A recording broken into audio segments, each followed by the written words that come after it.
लोग मेरे ओपिनियंस की वैल्यू नहीं करते। किसी इंपॉर्टेंट डिस्कशन का पार्ट बनाना मुझे ज़रूरी नहीं समझते। मेरी प्रेजेंस एब्सेंस इससे किसी को कोई ख़ास फ़र्क नहीं पड़ता। If this sounds familiar to you, you have click the right video. इस वीडियो में मैं बताने वाली हूँ कि आप ऐसी कौन सी 3 चीज़ें कर रहे हो, जाने अनजाने ही सही पर कर रहे हो, जिसकी वजह से लोग आपको फॉर ग्रांटेड ले रहे हैं। And once you stop doing these 3 things, you will see a major shift. Before we begin, if you are somebody new watching this video, do subscribe to this channel and show some love. So now if you're done subscribing, let's start the video. If you want that people should stop taking you for granted, so the first thing you need to check is your availability. Are you available for people 24/7? If yes, then अगर आप लोगों को instant replies देते हो, आप उनके एक कहने पे पहुंच जाते हो, तो भला वो आपकी क्यों वैल्यू करेंगे? भाई, आपके रिश्तेदारों में भी सबसे वैल्यूएबल रिश्तेदार वही होता है जो लाख बुलाने पर भी आपके घर ना आए। तो आप खुद सोचो, अगर आप 24 घंटे किसी के सामने अवेलेबल रहोगे, उनको इंस्टेंट रिप्लाईज दोगे, तो वो आपकी कैसे वैल्यू करेंगे? कोई तो रीज़न होगा ना कि लोग पानी बचाने की बात करते हैं, क्योंकि पानी की कमी है। अगर पानी बहुत ज़्यादा अवेलेबल होता तो क्या कोई पानी बचाने की बात कर रहा होता? क्या कोई प्रोग्राम्स, क्या कोई स्कीम्स चल रहे होते जिससे पानी बचाया जा सकता है? नहीं। वैल्यू लिमिटेड चीज़ों की होती है हमेशा। इसी तरीके से वैल्यू उन लोगों की होती है जो लिमिटेड एडिशंस होते हैं। In my personal life I have seen so many people choosing not to reply just to make them self feel valuable. Cut your availability. I said cut your availability and see a major shift. Let them wait. Second thing is stop giving constant compliments. देखो, अच्छी बात होती है kind रहना, ये भी बहुत अच्छी बात है।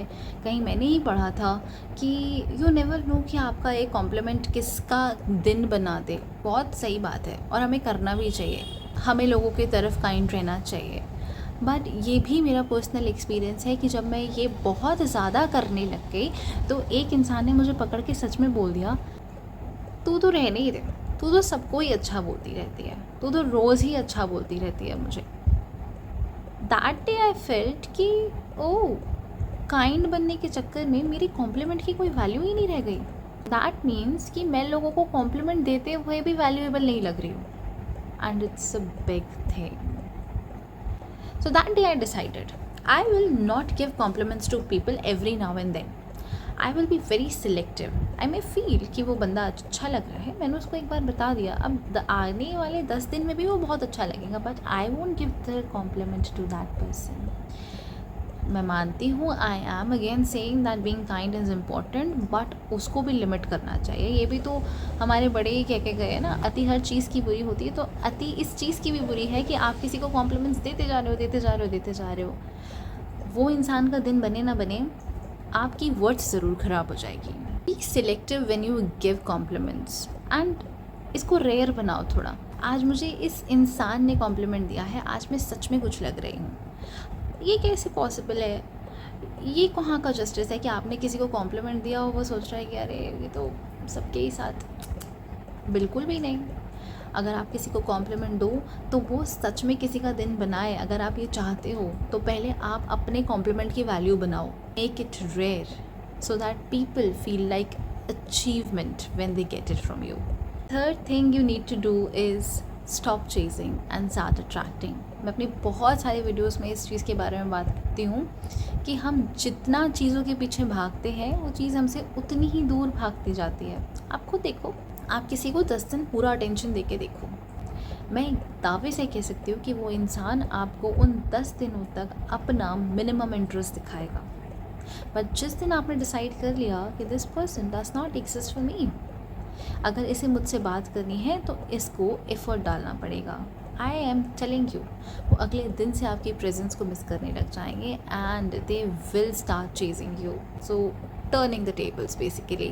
पहले आप उन्हें चेज़ कर रहे थे, बट जिस दिन से आपने डिसाइड किया कि अब आप किसी को चेज़ नहीं करोगे, आप अट्रैक्ट करोगे, टेबल्स टर्न हो गए. सो बेसिकली यही वो आर्ट है जो हम सबको सीखनी है कि कैसे हम लोगों के पीछे भागना छोड़ें और उन्हें अपने पीछे दौड़ाना शुरू करें. इसका एक एग्जांपल मैं अपनी पर्सनल लाइफ से देना चाहूँगी.